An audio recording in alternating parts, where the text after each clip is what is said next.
Good evening. We'll start here in a few minutes as people come in. There are seats up here in the front and in the middle here. But we'll get this evening's agenda started. My name is Troy Osborne, and I am Dean at Conrad Grebel University College. I'm very pleased to welcome all of you to the 2024 Benjamin Eby Lecture. This is 35th in a series of lectures that offers Grebel faculty an opportunity to share their ideas with the wider community, to make accessible the fruit of their research and hopefully inspiring each other and the wider community towards a larger vision of the life of the mind and the spirit. I would like to begin this evening by acknowledging that our work at the College and the University of Waterloo takes place on the traditional territory of the Arawandran, the Anishinaabe, and the Haudenosaunee peoples. The land we're on was given in treaty in 1784 to the Six Nations, and it includes 10 kilometers or 6 miles on each side of the Grand River, and it was supposed to support them in perpetuity. Mennonites from Pennsylvania purchased 60,000 acres of this land, Block 2 of the Haldeman Tract in 1805, and we are working at Grebel to think of the legacy of that purchase and the effect it's had on this community. And we work on building relationships with our indigenous neighbors and friends, and we continue to educate ourselves and work to change our understanding of the narrative of this place where we work. The Eby Lecture Series is named after Benjamin Eby. He was an early bishop and educator in the Mennonite community of Upper Canada in the 1800s. And it was Eby and a few people of similar mind that set the course of Mennonite life in Waterloo County in the first half of the 19th century. Eby is especially noted for promoting education among the group of those settlers who originally settled in this area from Pennsylvania. So it is with Eby's work at supporting education, literacy, singing, and theology in mind that this series was named. I'd like to express and acknowledge the college's gratitude for the support of Jim and Goldine Pancratz towards supporting this lecture series. Jim and Goldine are here with us tonight. Jim served as Dean of Conrad Grebel from 2006 to 2014 and as interim president in 2016 to 17. The college is grateful for Jim and Goldine's continuing support for faculty teaching and research and the many ways that Jim strengthened Grebel's academic priorities. I'd also like to thank Maria Smirnova for preparing for this night's event, tech support from Rebecca, and all the kitchen staff who helped prepare the light snacks for after this lecture tonight. Following the lecture, there'll be a Q&A period, and then we invite you to join us upstairs in the upper atrium, where you can continue the conversation and have your picture taken with Eric, perhaps. For a fee. So we'll give you more instructions after the event is over. So it's my pleasure to introduce tonight's lecturer, Assistant Professor of Peace and Conflict Studies, Dr. Eric Lepp. After graduating from the University of Waterloo, Eric taught English in Taiwan and also worked in solidarity networks in Eastern Burma. Eric went to Burma and Taiwan with his partner Becca, and Becca has joined us tonight, and later they were joined by Leaf. I don't know what Becca knew for her. Thank you very much for welcoming. And it's a pleasure to welcome both of you and the Leamington cohort here this evening. Eric then worked in Ottawa with New Canadians before studying at the Kroc Institute at the University of Notre Dame. He then traveled to Mindanao in the Philippines, where he worked on international dialogue projects and for indigenous land rights. Eric then returned here and became academic advisor for Grebel's Peace and Conflict Studies Department, establishing their internship program before traveling to the United Kingdom to earn his PhD. And he subsequently started work there as a senior tutor. Eric then returned back to Grebel in 2019 to serve as a visiting assistant professor, and we are very pleased to welcome as a regular faculty member this year. As you can see, Eric's career in studying and working for peace has been a global one, but we hope he plans to stay with us for the foreseeable future. Eric has published in numerous articles in a range of journals. His scholarship transcends national, academic, and religious borders and locales, because he looks for signs of peace amidst divisions, and to look for peace or signs of discord in ways that previous scholars may not have. For example, he has published articles on the hockey rinks of Northern Ireland as a space for peace work. And as we shall see this evening, he encourages scholars to see graffiti as more than just vandalism, but a way to allow a scholar the ability to study conflict-affected landscapes and as an indicator of the everyday in the interactions, priorities, and spatial politics of the local people. That was Eric's words there. Eric's known as a very popular teacher at Waterloo and at Concord Grable. He's an excellent colleague in the PACS department at Grable, and we are thrilled to welcome him here tonight to share his insights with us in today's lecture. Welcome, Eric.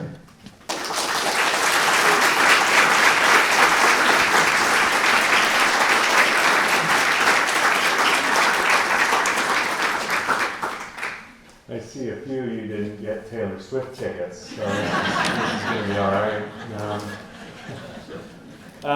Thank you for coming. Thank you, Jim and Goldie Pankratz. Jim, we've had many lovely discussions about our affinity for street art, so this is, feels like a full circle moment. Thank you, Troy, for that lovely introduction and for the territorial acknowledgement. Thank you. I'd like to add my thanks to Maria Smirnova for all of her help organizing this. Thanks to the Grable custodial staff for setting up the room earlier today, and apologies if washroom graffiti sees a rise after this lecture. It's not the intention here. And thank you everyone for being here. I appreciate your presence. I had my first dream about this lecture actually on September 19th. So I'm glad it's here, and I'm glad you're here, and it's not empty, and I'm glad I'm clothed. So this is good. I'm both terrified and excited by this opportunity. The title of this lecture, I should get the clicker, Paint as Protest, comes from Gene Sharp's 198 Methods of Nonviolent Action, which included paint as protest as number 26. And in practice, graffiti can be seen as part of resistance movements on the separation walls in Palestine, in Tahrir Square as part of the Arab Spring, throughout the Gezi Park protests in Turkey, as a factor in the beginning of the Syrian uprising, and in many other spaces and places. I hope this lecture will demonstrate the capacity of graffiti in its many forms to provide rich insight into cultures, social issues, trends, political discourse, and spatial and territorial identities in everyday life. This is the only Banksy you're going to see tonight, or Banksy replica, do we ever really know? So if that's why you came to the presentation, I mean, if you're in the front, it's tough, but you can sneak out the back.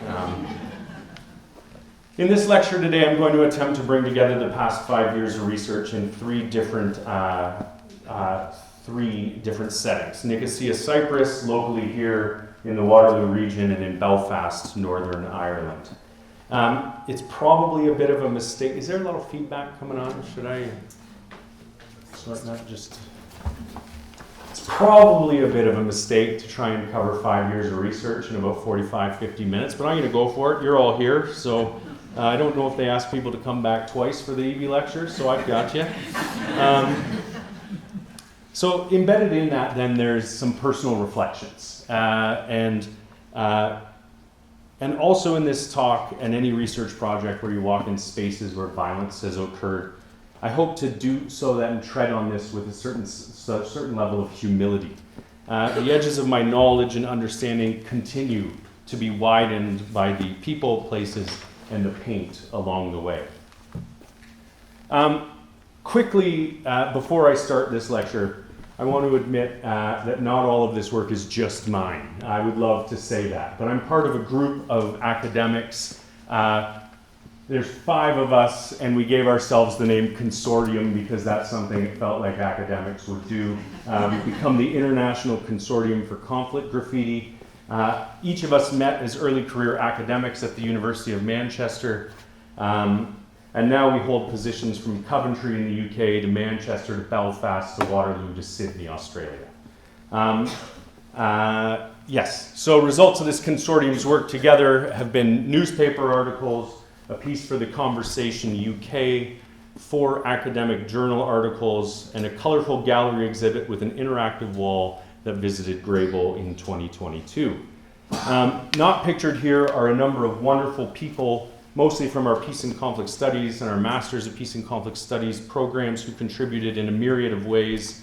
Thank you to Sherwin Lau, Braden Priest, Kane Rivers, Sophia Heidebrecht, Zoe Bealby, and Christine Faber. Beyond this, I've followed the work of PAC's alumni, Peace and Conflict Studies alumni Hannah Redikoff in Jordan, leading underground Amman street art tours, and in Belfast, Cahal Woods at extramural activities shared his knowledge and ample resources, for which I am grateful. So I'm standing up here alone, but research is a social and shared experience, and I am grateful to all of these people. All right, I think it's important to situate this research as we get started and its findings within a broader scope of Western academic and thinking in peace studies, or at least from my journey through that discipline. Peace and conflict studies emerged as an academic discipline after World War II. Side note again, I'd want to sort of point to my colleague Raina Neufeld's work on Gladys Muir, and her work establishing the first peace studies program at Manchester University in Indiana, USA in 1948. Initially, these peace and conflict studies programs centered on understanding and preventing the causes of war, particularly between nations. The early focus was largely on international diplomacy, nuclear deterrence, and interstate conflicts.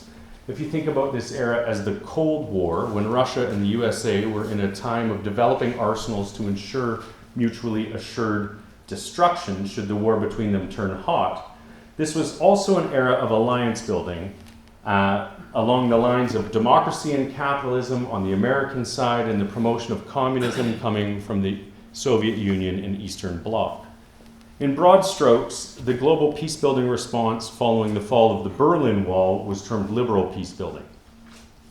This was based on principles of democratization and marketization. At its root, the assumption here is that states with strong political democratic institutions and a capitalist economy that is intertwined with other capitalist economies won't fight each other. This resulted in a sort of cookie-cutter approach, a top-down approach to international intervention in conflict-affected societies. Democracy and capitalism needed to be achieved in these places, and all would be well. Deadly violent clashes in the 1990s and the poor international response were significant further developments in peace research. In 1994, the horrific Rwandan genocide saw an estimated 800,000 people killed in 3 months. This was at the same-ish time as the Balkan conflict and the Bosnian genocide at Srebrenica. The tearing apart of the former Yugoslavia shattered any notion that the end of the Cold War would lead to global peace and security, while also both reinforcing top-down political process-driven approaches to building peace and making others rethink the approach. In the shadows of these atrocities and many, unfortunately many others, focus of peace research and practice started to shift. In the late 1990s, the important works of John Paul Lederach called into question the top-down nature of peace practices and their failure to connect with situation-specific needs of societies in complex situations. The idea being, why not shift to responding to the roots of violence and conflict at a local level? Why only implement things at the crux of government, markets, and other places of traditional Western-centric power? This shift has been termed by many as the local turn in peace and conflict study. The way that Lederach has beautifully used language of the moral imagination, and I quote here, to imagine and generate constructive processes that are rooted in the day-to-day challenges of violence and transcend destructive patterns, end quote, make peace-building seem like an art and not just a technocratic exercise. This has drawn many scholars and practitioners in, myself included. In the last 25 years, I'm trying to catch up on the whole discipline. In the last 25 years, peace scholarship has critically engaged with top-down, local, and then these sort of hybrid processes of building peace. In recent years, there has been an even further shift to understanding the everyday. If we think about local peace building, the voices that were contributing to decision making were those who were in positions of local leadership, be they in city, town, or village government, holding key positions in civil society, or business leaders in their communities. This created processes that often mirrored top-down power structures, but at a way more localized level. Inspired by anthropology, feminist geography, and sociology, among others, Roger McGinty has been influential in a further shift of these conversations to what he terms everyday peace. McGinty, and this is on YouTube, who might not admit it publicly but was my PhD supervisor, grew up in Northern Ireland during the height of the Troubles, and set out to engage with hyperlocal processes that keep peace in divided societies. These, of course, are highly context-specific, but include things like avoidance of conversation topics when we're in shared company, and the places and spaces where maybe we throw a sweatshirt over our school uniforms so as not to draw attention to our community affiliations as we walk through. It is deepened understanding of the everyday with an increased desire to understand spaces in conflict-affected societies that my colleagues and I set out to learn more about the functions of graffiti. Use of the term graffiti and street art varies across fields and individuals, and there are important distinctions. Graffiti commonly denotes unauthorized markings, while street art has been synonymous with the more artistic forms like the John Lennon piece you see on the far right of the screen here. As a group of scholars, we've adopted the term graffiti as a catch-all for the diverse range of public expressions on urban landscapes, including tags, text inscriptions, slogans, hip-hop style street art forms, murals, and markings of other media and styles. And I've tried to capture some of these on this slide here. Graffiti is a global phenomenon. Its roots come from different cultural traditions across thousands of years. The earliest forms of graffiti can be traced back to ancient civilizations. However, the modern graffiti movement, which we'll be speaking more on today, as we know it, emerged in the late 1960s in Philadelphia and quickly spread to New York City. Initially, it involved individuals writing their names or tags on walls and subway trains. This practice evolved into a competitive subculture, with writers trying to get their names seen in as many places as possible. This is sort of pictured with this person sitting on the New York City subway right here. In the 1970s, graffiti art began to develop more complex styles. Tags evolved into larger, more elaborate pieces. Writers started using highlights and shadows to create those cool three-dimensional figures and effects. The connection here to the US East Coast African American and Latin American hip-hop culture catapulted this art form. It gained some recognition in the art world, which created its own dilemmas or crisis of the meaning of whether this art belonged in a gallery or did it belong on the street. It was also at a time that there was an increase in opposition from city authorities. This led to increased difficulty in creating works on subway trains, but it also led to a lot more increased pride when you pulled it off. Debates around whether graffiti is art or vandalism continue. When graffiti is aligned with ideas of criminality and social decline, the writings on the wall become perceived as an indicator of risk and unsafety. This commonly connects to the concept of broken windows as proposed by Wilson and Kelling back in 1982, which asserts that a broken window left unrepaired in a neighborhood will lead to more broken windows and further decline when this is interpreted as neglect by the community. So you get this idea that if left unchecked, graffiti will encourage more public markings and potentially other crimes, and thus you end up with notions of illegality, deprivation, and undesirability. But there's a flip side to this. When graffiti becomes encouraged and commodified, and I would identify this more along the lines of murals and street art pieces that are colorful, perhaps community devised and curated. Graffiti remains a controversial and dynamic form of visual communication, balancing on the edge between illegal activity and recognized art form. For this talk tonight, marrying these two previous slides, this is sort of where the lecture finds itself. And so I'll present to you what I came to through this research as two key organizing principles to understand graffiti in the everyday. I will then use the case studies that follow up to support them. The first of these is spatial significance. Graffiti is spatially dependent. Location and spatial context are vital for understanding graffiti. Farrell and Weedy call this spot theory. Its location can be as important as the actual images or the written content, with meanings of pieces changed or lost if they're dislocated from their spot. Graffiti is not randomly distributed, but strategically placed to maximize impact and visibility. Its location often reflects power dynamics and contested spaces within conflict zones. Within conflict-affected cities, graffiti can display both messages of exclusivity and inclusiveness, thus supporting or hindering peace-building approaches and community cohesion in any given space. The picture on this slide is from Medellin's Comuna 13, a space deeply impacted by the time known as La Violencia. This reads, and I'll translate to English because my Spanish is not good, Colombia, less bullets, more dreams. It is important to note that space is not static, but it also changes over time in accordance with the communities that produce and reproduce it. This follows the writings of Henry Lefebvre, Edward Soja, and Doreen Massey. If we follow this argument that space is produced by the interactions and the people within it, one must also recognize the potential diverse and changing agendas within it. And so spaces are subject to transformation, and graffiti can be an indicator of this. Temporal evolution, the when. What this means is that graffiti is very time specific. As graffiti is painted on a wall, it can be painted over, and new works can replace it.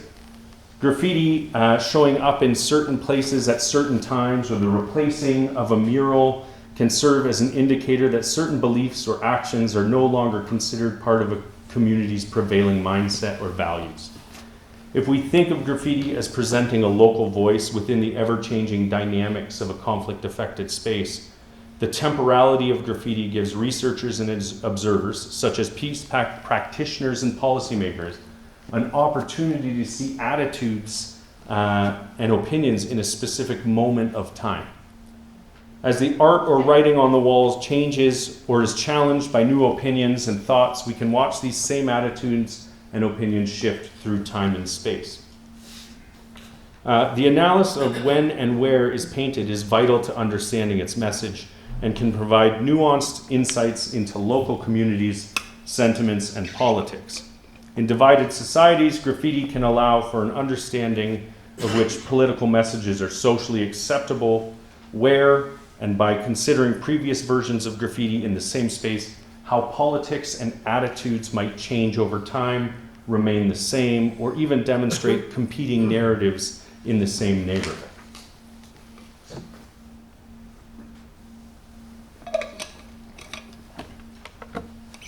So let's take this to Cyprus. Cyprus is defined as a frozen conflict, meaning that violence between the Greek Cypriots and the Turkish Cypriots has ceased, but no solution has been had. There's been no formal solution to the Cyprus problem. Despite decades of diplomatic interventions, competing claims over territory, sovereignty, identity, and political and economic rights have not been resolved. While both groups traditionally lived in mixed communities, ethnic tensions stirred by British colonial rule and exacerbated by political developments in Greece and Turkey escalated in the 1960s and ended up in the 1974 war. To end hostilities and prevent future confrontations, the United Nations established a ceasefire line in August of 1974. And you can see that as the pink line that runs across the island here. This line, the buffer zone, that's called, or the green line, remains in place to this day. So the core of the Cyprus problem remains contested, making it difficult to determine what a mutually agreeable solution would be. Instead, the situation of division has become normalized, part of their everyday. After decades of border closures, checkpoints opened in 2003, making cross-communal contact possible again, but without addressing the physical, political, and cultural divisions. It is against this backdrop that graffiti has been a prominent feature of urban landscapes in Cyprus, including along the buffer zone, and particularly along the buffer zone walls in the capital, Nicosia. So as noted by Leventis, graffiti is a critique, a reflection, and an inseparable part of Nicosia's current and future urban processes. So, an example of spatial importance of graffiti comes from fieldwork conducted by Billy Hayworth, Catherine Arthur, and myself in Cyprus in June of 2019. It was really something to walk through. This is inside this sort of ring road, is downtown, Old Town Nicosia. And sort of, it's disorienting to have a capital that's split in two, and the sheer amount of graffiti that was on the walls. To observe this graffiti, we conducted exploratory walking surveys to gain personal experience of the physical, social, and historical throughout the Old Town on both sides. Young recognizes that walking offers an ability to interact and be in the midst of graffiti, a notion expanded by Fransberg, Malala, and Tolanen, who describe walking as enabling one, quote, to observe the location and materiality of graffiti and street art and the imagined bodily experience of their makers. The methodological approach of our initial research in 2019 utilized discussions with local experts, walking surveys, and geotagging of photography to enable pretty clear mapping of graffiti in Nicosia. What this methodological approach demonstrates is that graffiti is occurring in specific spatial clusters and hotspots that you can see on the map here. These hotspots were very observable changes in the quantity and content of graffiti in location to the United Nations buffer zone wall. You can see these graffiti sets placed on the screen here. Essentially, the closer one was to the wall that separated the island, impacted the concentration of graffiti, the intended audience, the message, the language in which it was written, and its cultural meaning. This is a common piece of graffiti we saw along the wall. Within that rise in graffiti along the buffer zone wall, there was this shift towards language, written for an international audience. In this way, the space impacted the medium and the language used. Jorgensen highlights that in graffiti, language choices are always deliberate and inform about the writer intended audience or audiences and wider context. Using English is common in conflict graffiti to appeal to international communities for assistance or for recognition. We saw Turkish and Greek messages painted with meaning for each respective in-group. But I'd infer that English was used to reach a wider international audience, including tourists, but also the UN specifically. If you further read this particular message, which again was seen quite often, it reads directed at the UN, your wall. Painted in its identifiable blue font matching the helmets of UN peacekeeping forces with a sense of collective pride and singular Cyprus identity expressed by the us. Obeng describes how collective pronouns such as us are used in graffiti to promote a sense of community, while the pronoun you can signify otherness.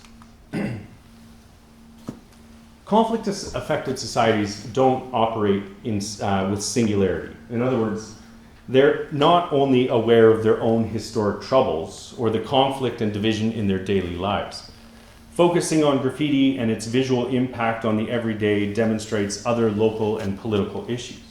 In this first photograph on the slide, this first piece, we see direct commentary on contemporary political discourse in Cyprus in 2019. Turkish President Erdogan is depicted as a girl skipping with a petrol hose in a satirical reference to Turkey's contested oil exploration activities. Found in South Nicosia, so the Greek side, this piece is not directly about conflict, but still highlights that the roots of contemporary issues remain underpinned by ethnic division, competing territorial claims, and critiques of the other. This piece is also an example of the use of humor and satire in graffiti, which can be useful in fostering energy for continued resistance. Examples of global discourse, take a look at the other ones. Depicted in Cyprus, graffiti demonstrate global solidarity in support of anti-sexism, anti-racism, anti-capitalism, militant veganism, and the rights and inclusions of LGBTQ2S+ community members.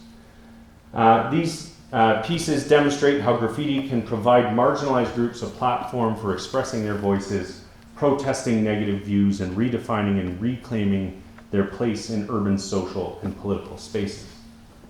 It's this one in the center at the top that became quite important to this. Solidarity to every migrant worker. This drove home that mapping graffiti in Cyprus captured a very specific moment in time. Migrant labor rights and legal protection have long been criticized on both sides of the internal border.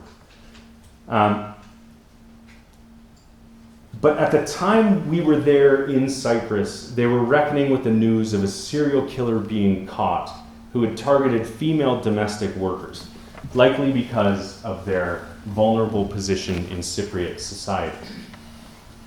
So through exploring graffiti in divided Nicosia and Cyprus, we gained valuable insights into the experiences of local people in a conflict-affected landscape. These insights demonstrate the power of graffiti as a window into the lives and minds of people living in conflict-affected landscapes, especially those who might otherwise lack a platform, which can bring attention to marginalized social issues. This research in June of 2019 offered a snapshot of a very particular moment in time.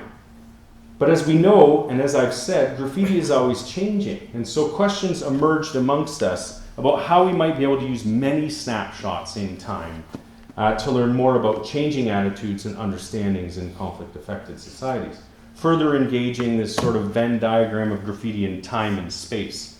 And that's where the next two case studies find their home. Welcome to Kitchener. As a quick aside, yeah, this was never meant to be a case study. In early 2020, the consortium had arranged with the United Nations for access to inside the buffer zone. And we were going to check out to see what graffiti might exist inside there. Some of it's miles wide. There's full blocks of the city in there. So we were headed there. Late spring, early summer, 2020. Awesome. Might as well look for graffiti around home. And that's how we end up here, COVID-19. And so when you can't go anywhere, you look around, and luckily we've got graffiti here too. The pictures on the right, the Rhone tags. Thank you to Jen Conkle for sharing those with me. I believe that's another result of COVID wanderings. So in my experience, Canada is often underrepresented in peace research, which is predominantly focused on places where division and conflict seem more visceral, obvious, or physically violent. In using this example, I hope to add a voice to the choir, drawing attention to the deep settler colonialism of the Waterloo region that was embedded in the territorial acknowledgement that Troy recited at the beginning of this lecture. Welcome again to Kitchener. Graffiti's illegal here. They don't like it. So let's take a look at the broader space. We'll take a look at Kitchener largely first. This ties to the ideas I mentioned earlier about graffiti being aligned with social decline. Kitchener is a core part of the Waterloo Region Anti-Graffiti Alliance. This group was created in 2009 between municipal partners to combat graffiti. The group, unfortunately this website's no longer live. That said, I copied much of it down. They put 3 R's of graffiti: recognize, report, remove. And they mentioned that if you see graffiti in process, they recommend calling 911. So the remove part, recognize, report, remove. We see in the picture on the far right, I took this picture in Kitchener. The removal part really beautifies neighborhoods, as you can see. And we need to get someone new in the paint matching department. Staying at that broader Kitchener space, graffiti is also commodified and commercialized here in Kitchener. In response to the COVID-19 pandemic, the Downtown Kitchener Business Improvement Association, the BIA, in partnership with the Kitchener-Waterloo Art Gallery, decided that to increase people's presence downtown with outdoor, they would increase people's presence downtown with outdoor artworks in the city center, known locally as the DTK Art Walk. This walk includes several public arts. There are sculptures, photography, and expansive and colorful graffiti stylized installations. These are showcased in several BIA designated spaces, particularly in Halls Lane and Goody's Lane. These pieces are each approved by a committee, and the locations are chosen by the BIA. The artists are chosen through application and proof of concept. I know a local artist whose initial work was rejected and needed to be edited to better fit the objectives of the BIA. There's a profitability narrative here. Come to shop or dine and take part in the art walk. Inherent in this is a commodification of graffiti stylized artwork. I'm not trying to be anti-art walk at all, but what I'm hoping to draw out in the point here is just how controlled the narrative and memories of our public spaces are. And that is where we will draw in much sort of from this wider space. Let's zoom in to a specific site of graffiti that shows us how time is intrinsically connected with meaning. In the middle of Kitchener's downtown is Victoria Park, known in recent activist circles as Willow River Park. Opened in 1896, it is the oldest public park in the city and was named after Queen Victoria ahead of her Diamond Jubilee, celebrating 60 years on the throne. Funded by the Imperial Order of the Daughters of the Empire, Princess of Wales chapter, on the 10-year anniversary of her death, a cast bronze statue of Queen Victoria was unveiled in the park on May 29, 1911. This park is a thriving central location in the city. Queen Victoria reigned over the United Kingdom from 1837 until her death in 1901, a period marked by the unparalleled expansion of the British Empire, including continued expansion across what is now called Canada. Negon St. Clair, Native Studies professor at the University of Manitoba and son of Senator Murray St. Clair, who recently passed away, notes. Queen Victoria presided during some of the most brutal and expansive years of colonial history, when land was stolen the most, when things like the Indian Act were put into place. Let's shift from this space to the temporal element, the timing. On May 27th, 2021, it was announced by Chief Roseanne Casimir of the Tk'emlúps te Secwepemc First Nation in Kamloops, British Columbia, that the remains of 215 children had been found using ground-penetrating radar on the site of the former Kamloops Indian Residential School. This was a significant moment of pain and trauma for those impacted by the long legacies of the residential school system in Canada. This vile system saw Indigenous children forcefully removed from their homes and taken to government-sponsored religious schools, established to civilize and assimilate Indigenous children into what was deemed a more acceptable Euro-Canadian version of children. What followed the May 27 announcement was candlelight vigils, political statements from across the political spectrum, and there were protests, often using children's shoes to deliver poignant visual impressions. In Canada Day, the 1st of July is Canada Day, a national holiday to celebrate the Canadian Confederation of 1867. By the time Canada Day arrived in 2021, the use of ground-penetrating technology had been used at more residential schools, and there were discoveries of more than 1,000 unmarked graves. It was on a very fraught Canada Day in 2021 that the Queen Victoria statue in Kitchener was first graffitied, covered with a large amount of blood red paint. The time and space, Canada Day on Queen Victoria, give this red paint symbolic form. And it is through this that we can learn more about identities and influences within and across our community. As things go, the paint was cleaned off. And shortly following, it would be splashed again with more red paint. In something of a cat and mouse game, after at least 4 red paint protests, the response from the city of Kitchener was to put up a statue acknowledging that, among other things, the city of Kitchener acknowledges that the presence of this statue in Victoria Park may contribute to ongoing harm. I am here to discuss the graffiti in this period of time, in this place, and I am not here to discuss whether or not such a sign without further completed work is performative. Let's move to my ongoing work in Belfast, Northern Ireland. Central to this study is the Troubles, the period of conflict between Catholic nationalists who sought a united Ireland and Protestant unionists that desired a place within the United Kingdom. This violent conflict spanned from the late 1960s to the Good Friday Agreement in 1998. The Troubles saw urban warfare and entrenched division, which remain a legacy of the conflict to this day.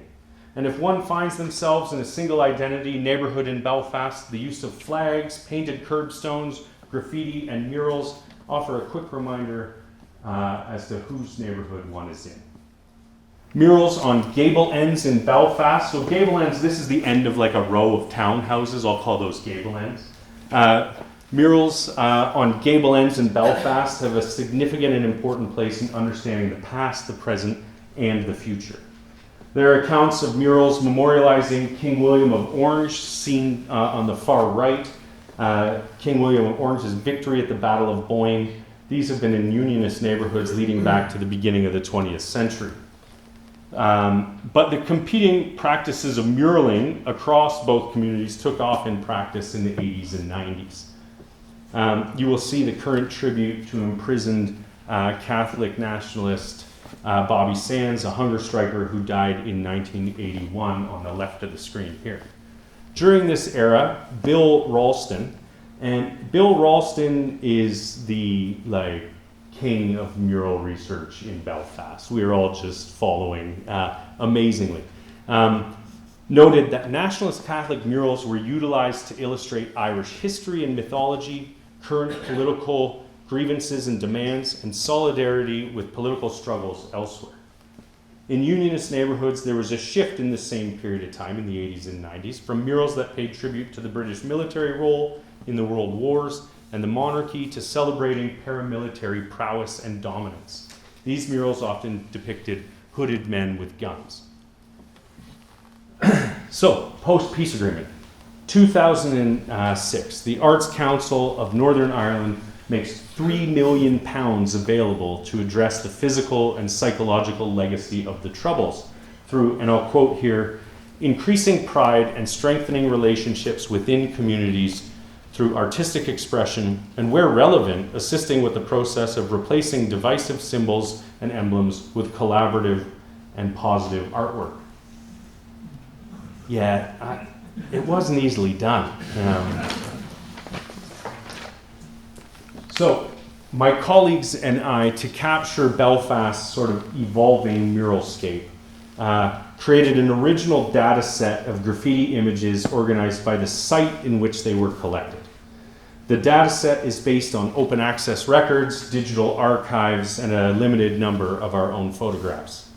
As you can see on the map, we chose 6 predefined sites to track across time. At the sites, we have followed 147 sets of graffiti. So a gable end, something written on a fence. We've tracked 147 of these sets, tracked by their GPS coordinates, and the database has a total of 680 pieces or photographs. The sets visual change, so each individual piece or lack of change has been recorded annually. So our timelines aren't particularly granular. So if there's a back and forth across months, we miss that. But we have an annual photograph that we take a look at. We also needed to, we're speaking of this temporal time period, we needed to come up with a time frame that we were engaging. So we settled on 1998, the Good Friday Agreement, signed, as you can guess, on Good Friday, and ended in 2022. 2022 was when our trusty graduate research assistant, Dan Moorcroft-Rice, graduated from Queen's University Belfast. So we didn't have him there anymore. A quick note on why we chose sort of this section here. In Belfast, if you are sort of butted up, say a Catholic and Protestant neighborhoods next to each other, we call that an interface area. This area includes many interface areas. So we thought when we look at the graffiti there, we'd be looking at graffiti that spoke both outwardly about the community and to the tourists. If anyone's been to Belfast and taken a black taxi tour, they'll know some of the sites that I talk about.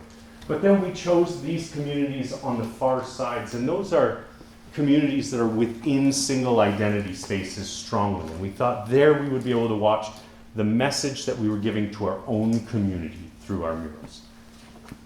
All right. I'll share some broad conclusions on the data set in a minute, but first I thought it would be good to give a couple of examples of what tracking changes across in space across time look like. Here we see mural change at a site in Hopewell Crescent. Hopewell Crescent is a Unionist Protestant neighborhood, and the area has been home to prolific murals paying tribute to Unionist paramilitary leaders and assassins, including Billy King Rat Wright and Stevie Top Gun McKee. And this is the area where a very well-known mural was. It's called the Belfast Mona Lisa, because it was a gunman with a gun pointed at you, and no matter where you looked at it from, it felt like the gun was pointed at you, like the way Mona Lisa is always looking at you. So this is a neighborhood with a lot of murals. The shift in the 80s and 90s, as I mentioned, towards murals used to demonstrate paramilitary prowess and dominance. Rollston connects to an imagined extension of the British military from local paramilitary groups. Here, particularly, if we look at the 2006, 2010, and 2016 updates to Top Gun McKee, we see a shift from backwards ball cap and gold chain to military uniform and beret. From a temporal perspective, graffiti has the ability to depict any period from the past, but also to refashion it in the image of the writer or the commissioner. What you see here is a part of a growing trend of using murals to rehistoricize the past. Set number 2, and you can see here the murals that are next to it. So these are side by side, these two murals. Within Belfast, the term re-imaging is used to describe when government-sponsored communities decide motives and designs for murals that replace sectarian murals.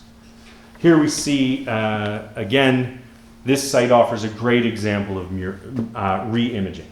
The change seen from paramilitary-focused murals in 2000 and 2006 to community initiatives in 2009 and 2015 offer an example of change. The re-imaged women's quilt mural in the bottom right there was designed in collaboration between the Lower Shankill Women's Group and artist Leslie Cherry, using words like hope, friend, honest, love, and mother. This aims to express, and I'll quote here from the placard that is next to the mural, that women have a pivotal role to play within the Shankill area and that their voices are as important as anyone else's. These two sets demonstrate that changes in graffiti across time intertwine with the complexity of different ideas, histories, worldviews, and influences to generate spaces that can seem contradictory, they can seem confused, or despite proximity, target different audiences. This creates a visual representation of the contention and coexistence that sit side by side one another and is enacted in everyday Belfast. The broad findings of the data set. Broadly, our data set confirms that between 98 and 2022, there's a broad trend with a few outliers of a move away from murals that depict and glorify violence, weaponry, and paramilitaries. However, the resulting change is not necessarily reconciliatory in nature. It demonstrates two distinct identities that are entrenched in unionist areas. Paramilitary murals are often replaced with new ones depicting Protestants as hardworking, whilst representations of the monarchy, symbols of the crown, and Union Jacks remain prevalent. Whereas in nationalist Catholic areas, there is a strong connection to socialism, resistance movements and revolution, Gaelic traditions, and depictions of the tricolour, the Irish flag. It is important to note that these are not peace murals. Despite the gradual move away from violence, the majority of murals still have a tradition of otherness and a separation of the two communities and portray a vision of either unionist or nationalist identity. Temporality, so time, plays a role in fashioning identity, as selective memory and murals come together in an attempt to maintain and revive a distinct cultural identity through cultural nationalism. It is in this way that they still do help to maintain divisions. All right, I've been talking for a while, so let's conclude. Each of these case studies recognizes that messaging and communications inherent in graffiti can be multifaceted with different intended audiences. There can even be, as we've just seen, contradictory in message and expression. Such is the experience of people who live in these off-violence settings. And so it always needs to be read with this in mind. Just to conclude, out of engaging with the graffiti at the connection of time and space, 4 themes really emerge for understanding every day in conflict-affected cities. The voice of the marginalized. In societies where violence, colonialism, or racism are baked into the systems, graffiti offers a powerful medium for writers or artists to express their experiences, their grievances, or their aspirations. It provides a platform for voices that may be suppressed in mainstream discourse. In this way, graffiti, like the red paint on Queen Victoria, can offer a reflection of social and political dynamics, especially to rapidly changing social and political situations. Analyzing this can offer real-time insights into public sentiment and emerging issues. Documenting conflict. In cities like Belfast, that data set serves as a visual historical record, documenting events, emotions, and perspectives related to the conflict. It offers something of a people's history and can offer valuable insights into the lived experiences of those affected by violence and instability. This medium can include alternative narratives to those promoted by conflicting actors or mainstream media, offering a more nuanced and more nuanced understanding of complex conflict situations. Reclaiming public space. In cities where public spaces may be contested or controlled by opposing factions, graffiti can be a way of communities to reclaim and redefine these spaces, asserting their presence and identity. Reclaiming of spaces can also be seen as cultural resilience. In conflict-affected spaces, not only does the writing on the walls change, but so too do the spaces, and so local dynamics and attitudes at each given time must be considered. I have always appreciated when hateful graffiti is covered with more hopeful and inclusionary messaging. In conflict-affected settings, both inclusion and exclusion sit side by side. And solidarity. I want to speak to these photos on our screen, taken in Derry, Northern Ireland by Andy McDonough. Graffiti is a powerful medium for expressing solidarity in conflict-affected cities and during times of social upheaval. With vibrant murals, identifiable symbols, and slogans, the artist or writer can create visual displays of support for marginalized communities, political movements, and social causes. During atrocities like the ongoing genocide occurring in Gaza or other protests and uprisings, street art has the capacity to spread messages of hope, despair, and/or defiance. The ephemeral nature of graffiti allows for constant evolution through being erased or painted over. And this reflects the dynamic nature of solidarity movements themselves. By transforming urban landscapes into canvases of collective expression, graffiti fosters a sense of shared struggle and mutual support amongst diverse and distant communities. Overall, for researchers like me, policymakers and peace builders, graffiti can provide valuable insights into local dynamics, especially when you pay attention to when and where it's occurring. As cities increasingly become the front lines of modern conflicts, the study of graffiti and street art provide a unique lens through which to better understand the context and complex challenges of everyday peace. Thank you for being here.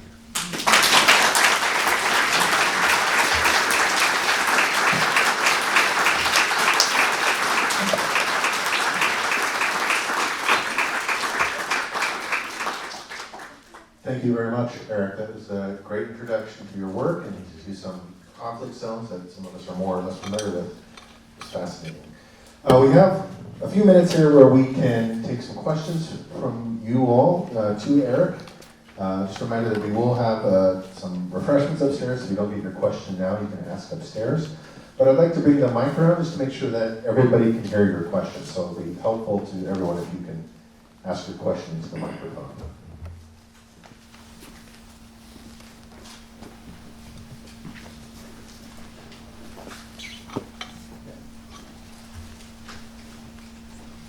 Thank you, Eric. I was wondering, has your group looked at movable graffiti?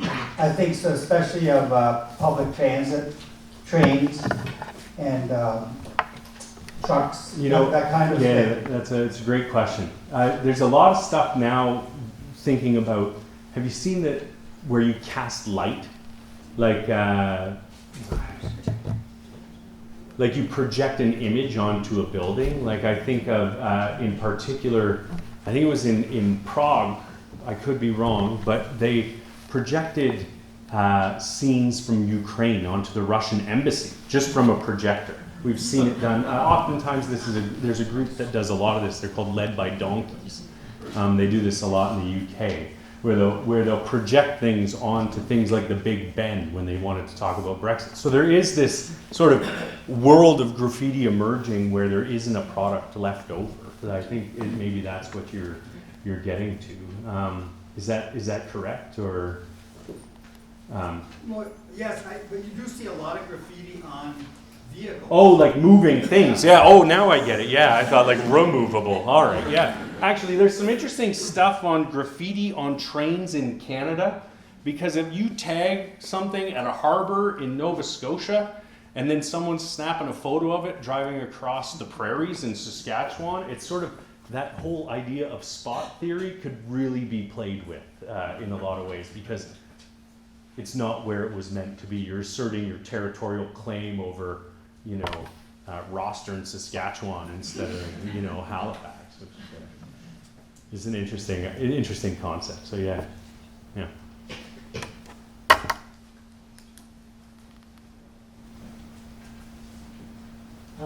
Hi. Hi. Okay. So, forgive me for how this question might come off, Yeah. but how am I to use what I have learned in this lecture? What exactly should I be taking away from it? How should I continue forth with what I've learned from it? Yeah, I'm hoping it doesn't lead to increased like washroom stall graffiti, like I said at the beginning. My hope is that when we look at things, for example, on that Kitchener case study, the red paint on Queen Victoria, in the local media, it said suspects at large, culprit, where is the culprit? It had this very sort of suspects, like this language of policing that existed around this statement. And I hope we can rethink that a little bit, and sort of put ourselves in what is the meaning? What was the timing? What was the place that this occurred in? instead of just jumping to these conclusions of like sort of social decline happening amongst us. That makes sense. But that is a great question and should be asked at the end of every lecture. So I appreciate it. Yeah. Thanks for that, Eric. You said, like with your project, it was once a year, right? And so Yeah. I'm thinking about the green by the grad house on campus, where a year ago, you visited today, there's no evidence of any graffiti. But in the meantime, an encampment went up with walls that were covered in graffiti, and they're gone again. And I think they said something essential about who we are collectively at a certain place in time. I'm wondering if beyond work like your consortium that you're doing, are there efforts to kind of document and archive in any way the types of expression that is ephemeral, as you said? Yeah, that's a great question. I mean, in Belfast, when you're trying to reach, 35 years into the past, you're sort of at liberty of what photos existed. You know this, you're a historian. Like, you're just sort of at liberty of what exists to this day to get here. There's impressive work being done now in real time to sort of document things that are happening. So Paul Heidebrecht's daughter, Sophia, has been working and volunteering in Minneapolis. And they've been trying to document all the stuff that happened around the murder of George Floyd. And so all the graffiti that happened, all the public markings, all those types of things, and create a sort of living document of people's photographs and things like that. So it's happening now in real time more. It just, with our project, we can only dip into what we can find, So yeah, so it is happening. People are realizing this in real time. Thank you very much, Professor. So feel free to ignore this question if you would like. Have you ever engaged in any graffiti? If so, what was the underlying compulsion? My mom's just over here.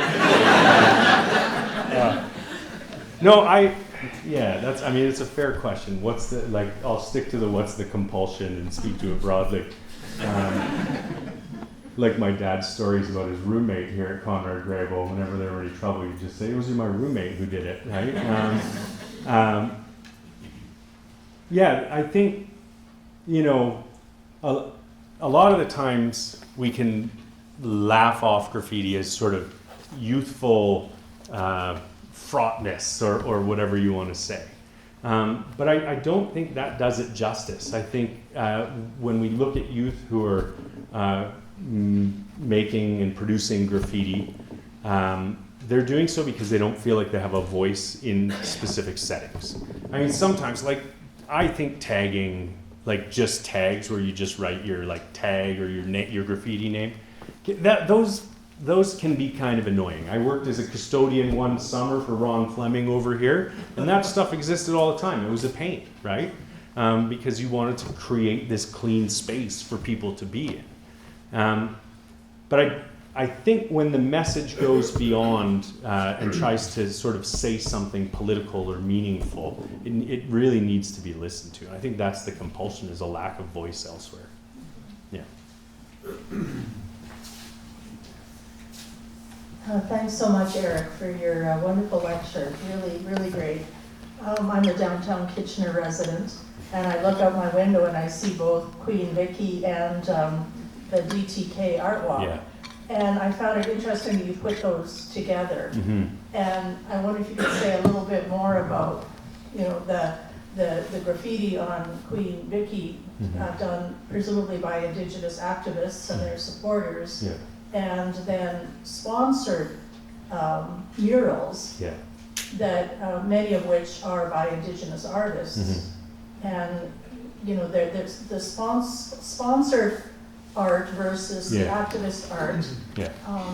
Do they have any common intention or impact? Can you say more about that? Yeah,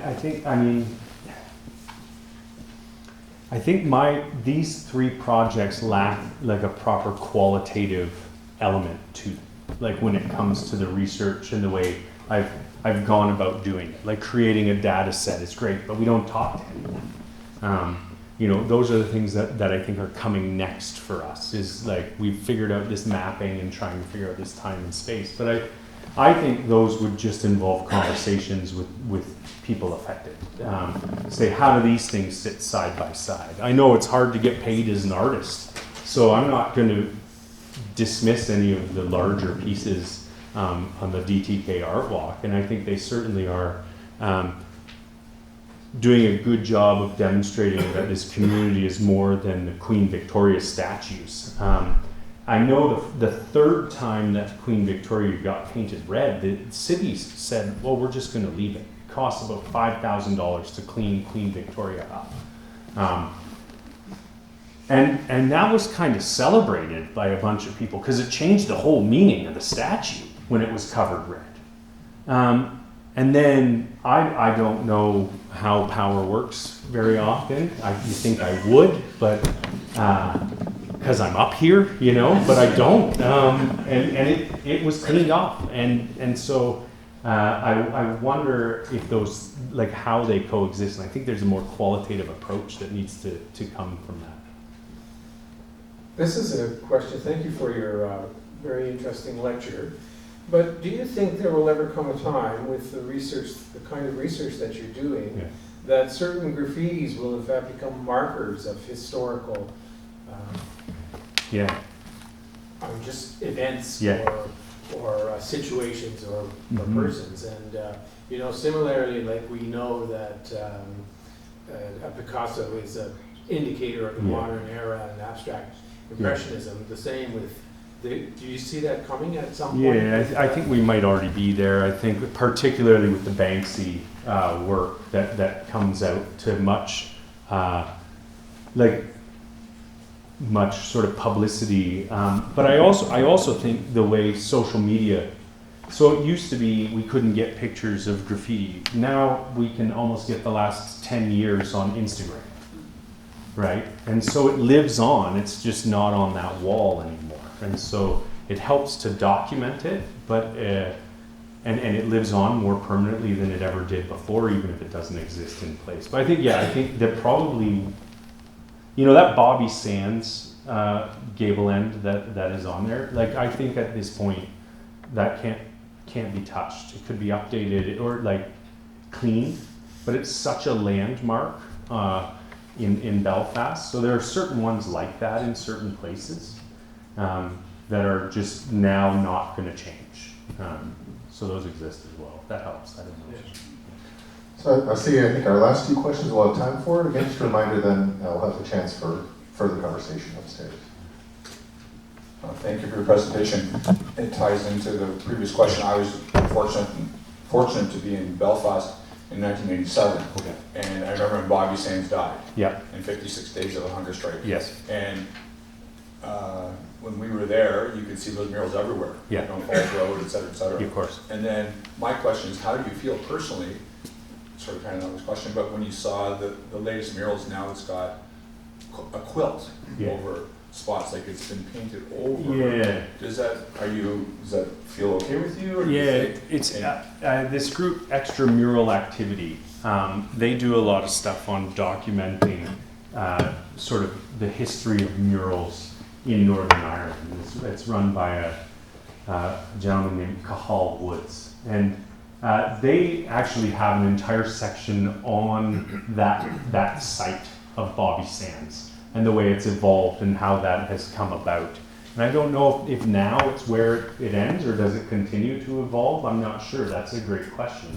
But we do have like the preservation of it now in all those digital forms. So I think it does stay on. I'm not sure if that answers your question. I think he was asking how you personally feel. How I personally feel about the evolution of them. Well, and about this loving, passive message over aggressive. Yeah. Well, I love that.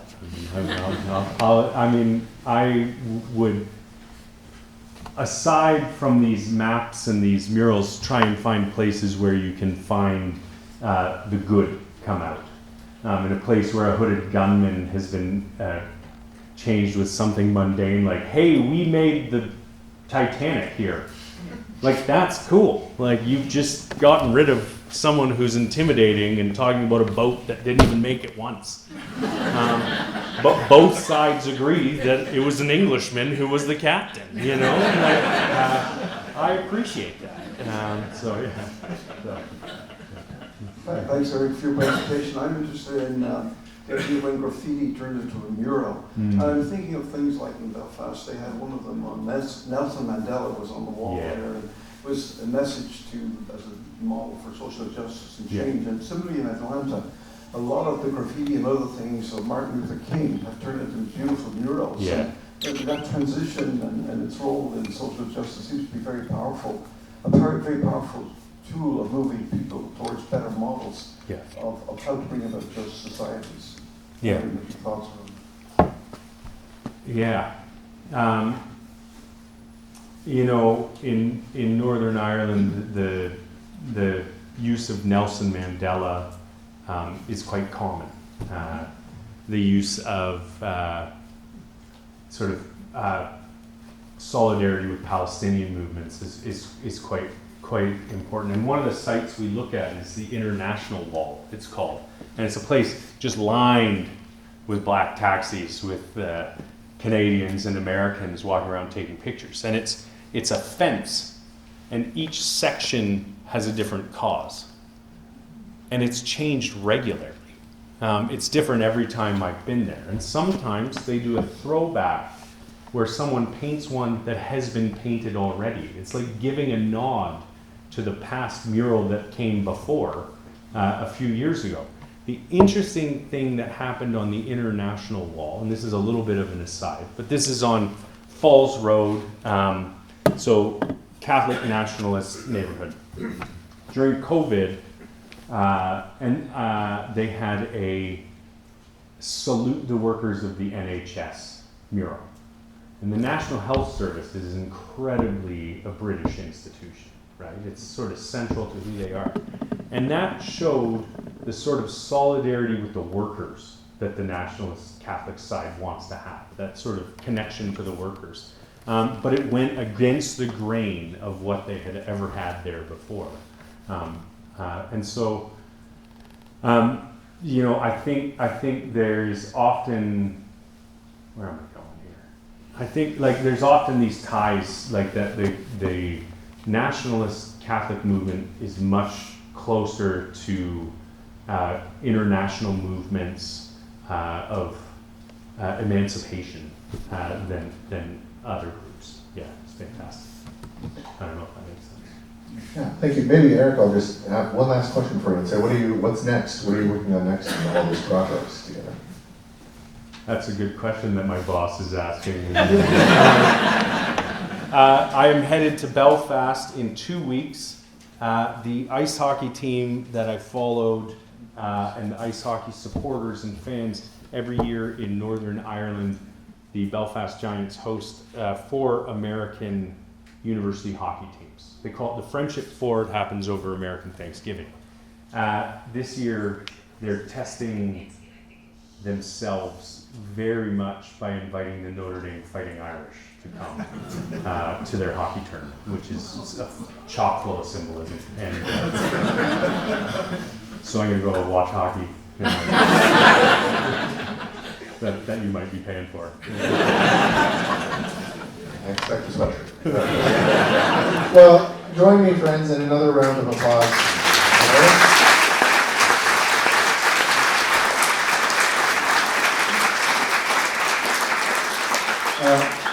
I invite you to look at the back of your bulletin for some upcoming events in the new year, and then also to join us upstairs for some refreshments. Eric will be making his way up shortly.